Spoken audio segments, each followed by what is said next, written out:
हम्म मेरा दो तीन प्रॉब्लम्स जो है साल से ज्यादा इंक्रीज हुई हैं। और उसका रीजन हम्म भी मुझे पता है, थोड़ा स्ट्रेस उसका रीजन है। हम्म और मैंने 4-5 महीने से अपने आप को कंट्रोल करने की काफी कोशिश की है, और मैं काफी उसके लिए सक्सेसफुल भी रही हूँ।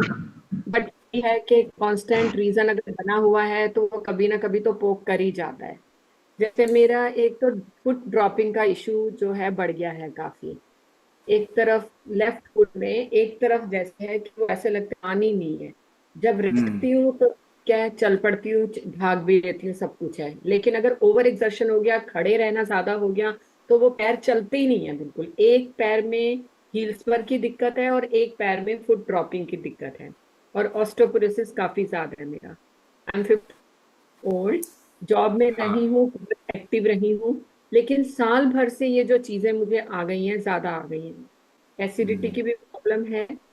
और इसके अलावा जो है मुझे थोड़ा थोड़ा सा वेरिकोज का भी इशू है, जिस फुट में पैर ड्रॉपिंग का इशू है। अब आई डोंट नो वेरिकोज की वजह से है या ऑस्टियोपोरोसिस की वजह से है। वेरिकोज वाले डॉक्टर के पास जाओ तो वेरिकोज की मेडिसिन दे देते हैं।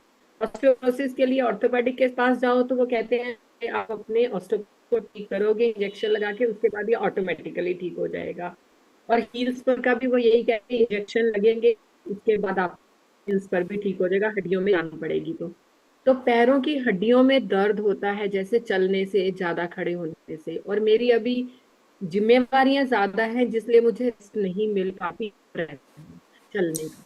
हाँ, अब मैं आपको थोड़ा बता देता हूँ कि इंजेक्शन लेके ऑस्टियोपोरोसिस ठीक नहीं हुआ, आज तक किसी का नहीं हुआ और हो नहीं सकता। थोड़ा ऐसा लगेगा कि for a short period of time आपको आराम मिल गया। हम्म। दूसरी बात, पेन या फिर वेबिनार कहाँ पे शुरू है तो? ड्रॉप फुट जिसे आप कहते हैं, पाँव छूट जाते हैं, वो नर्व का इशू है। हाँ और जी। नर्व का इशू है वो। ठीक है ना, जी। हड्डियों के साथ में मसल्स जुड़े होते हैं, मसल्स में नर्व जुड़े होते हैं। मसल फाइबर अगर ठीक से नहीं बन रहे नर्व में, फिर पेन आता है। अब उसे किसी के साथ भी आप जोड़ दो, ये ऑस्टियोपोरोसिस की वजह से है या इसकी वजह से है। मगर एक हम्म। एक चीज़ तो है कि वेरिकोज वेन के लिए क्या इंजेक्शन या दवाई लेते हैं? वेरिकोज वेन दवाई से थोड़ी ठीक होगा। वेरिकोज वेन में वो दवाई दे दे के उसके बाद कहेंगे कि इसको ऑपरेट करा। तो अभी क्या फैक्टर है, मैं आपको एक जड़ बता रहा हूं, वही जड़ समझ जाइए, आप ठीक हो जाएंगे अगर उस पर काम कर सके। नहीं तो फिर कोशिश करते जाइए, आपकी हालत खराब से खराब होती जाएगी। ऐसे बहुत लोगों का एक्सपीरियंस होता है। डॉक्टर के पास जाते हैं, अलग अलग डॉक्टरों के पास जाते हैं, हॉस्पिटल बदलते रहते हैं, मगर डॉक्टर्स को तो प्रोटोकॉल फॉलो करना होता है। दुनिया में कहीं भी जाओ, एक ही प्रोटोकॉल फॉलो करेगा। जड़ क्या है? आपके शरीर में अपने शरीर को ऊपर उठाने की जो शक्ति होती है वो कमजोर है। इसे कहते हैं उदान शक्ति। इसको कहते हैं उदान शक्ति।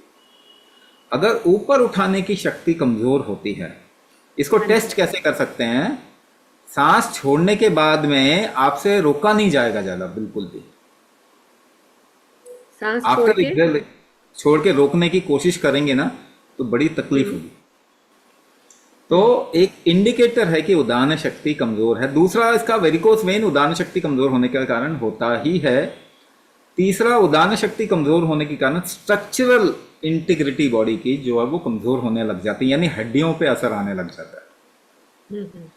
उदान शक्ति के कारण भी स्ट्रक्चरल इंटीग्रिटी, खास करके आपके शरीर के नीचे वाले हिस्से पे, क्योंकि लोड तो आपके शरीर के नीचे वाले हिस्से पे है और उठाने की शक्ति आपके शरीर में कम है, तो लोड कहां पड़ेगा? नीचे की तरफ। तो ब्लड ऊपर जो उठना चाहिए था वेन्स में, वो उठ नहीं पाएगा, एक ही जगह जमा होगा।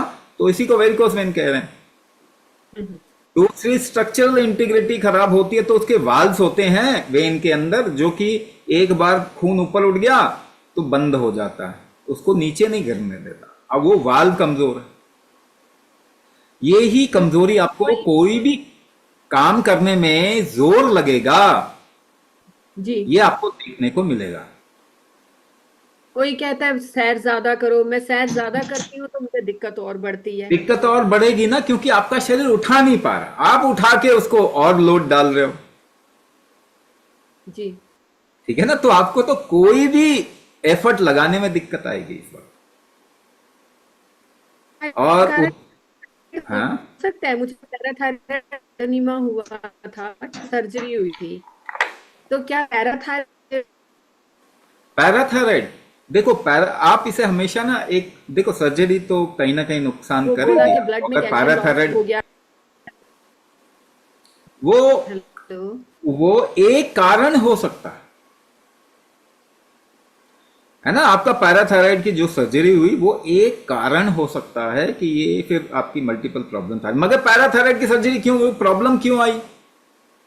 क्योंकि पैराथायराइड से ग्रोथ हार्मोन निकलता है, आपको उठाना, ग्रोथ करवाना, टॉल बनाने का हार्मोन निकलता है। वो शक्ति कमजोर होगी तो पैराथायराइड थायराइड पे असर आएगा। फिर देखेंगे पैराथायराइड में कुछ गड़बड़ी है तो सर्जरी कर देंगे, मगर वो शक्ति कौन बढ़ाएगा? ना तो कोई दवाई बढ़ाएगी ना कोई शोर, वो तो आपको कुंभक करके बढ़ाना पड़ेगा। एक ही तरीका है। तो इसीलिए कस्टमाइजेशन हम करते हैं, लोगों का पता लगाते हैं प्राण शक्ति डायग्नोसिस में क्या क्या गड़बड़ी है, उसके बाद में उनका कस्टमाइजेशन करते हैं, उनका पूरा मॉड्यूल चेंज किया जाता है उसके साथ साथ। स्वामी जी, बीच में डिस्कनेक्ट हो गया था। आपने क्या बोला? पैराथायराइड का आप थोड़ा समझा रहे थे। पैराथायराइड से ना ग्रोथ हार्मोन निकलता है, ओके, हाँ जी। ठीक है। तो वो ग्रोथ हार्मोन तो लंबा करने, टॉल बनाने में, ग्रो करने में आपको मदद करता है ना। हम्म। वो शक्ति ही ग्रो करने, ऊपर उठने वाली अगर कमजोर हो तो पैराथायराइड पे असर आएगा कि नहीं आएगा? ओके। तो पैराथायराइड को देखेंगे गड़बड़ी होगी तो उसका सर्जरी कर देंगे, मगर सर्जरी करने से वो शक्ति थोड़ी बढ़ जाएगी। पर मुझे बहुत ज्यादा गले में जिसे खांसी होती थी, वो काफी बड़ा, लगभग 1 सेंटीमीटर जितना हो गया था। तो देखिए वो आप, निकालने। हाँ नहीं, देखिए आप ऐसे कितने सारी चीजों को भी जोड़ते जाएंगे ना, जो जड़ है वो मैंने बता दिया हम्म। कि आपकी उदान शक्ति कमजोर है, ठीक है। उसको बढ़ाएंगे तो ही ठीक होगी। ये सभी उसके साथ में ही जुड़े। ठीक है। ठीक है, धन्यवाद।